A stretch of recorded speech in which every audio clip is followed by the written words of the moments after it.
ดอยคลุมด้วยหมอกขาวเป็นสัญญาณว่าฤดูแห่งความเหงากลับมาอีกครั้งทุกอย่างรอบกายดูเงียบงันมีเพียงเสียงลมที่พัดผ่านพาความคิดถึงใครบางคนในวันวานให้ย้อนคืนมายิ่งหนาวก็ยิ่งคิดถึงไออุ่นที่เคยมีเหมือนเลือนลางภาพเธอยังชัดเจนไม่เคยจางอยู่ในหัวใจฤดูหนาวมาแล้วเธออยู่ไหนหนาวกายหนาวใจจนทนไม่ไหวอยากมีเธออยู่ตรงนี้กอดฉันไว้เหมือนเดิมได้ไหมใต้ฟ้าในคืนที่เหน็บหนาวฉันยังเฝ้ารอแค่เธอยังจำภาพหนาวของปีที่แล้วเรานั่งพิงไฟมีเธออยู่ข้างกายคำสัญญาที่บอกจะรักตลอดไปไม่เคยลืมเลือนแต่วันนี้เหลือเพียงแค่ฉันกับความทรงจำและความว่างเปล่าท่ามกลางความหนาวที่เก่ากินใจโบโก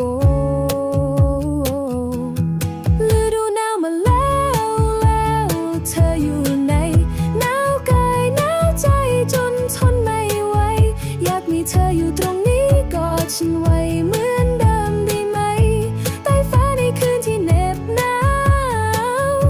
ฉันยังเฝ้ารอแค่เธอ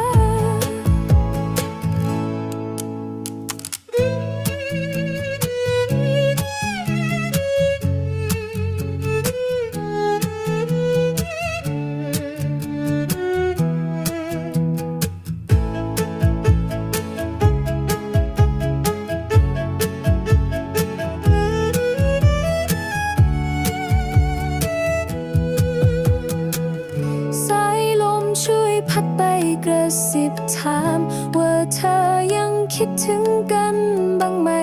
หรือลืมไปแล้วคำสัญญาที่ให้ไว้ในวันนั้นฤดูหนาวมาแล้วเธออยู่ไหน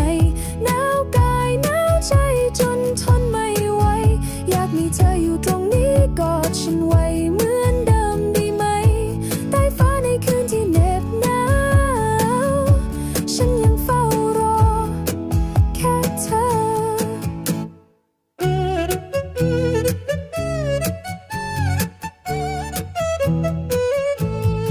ฤดูหนาวมาแล้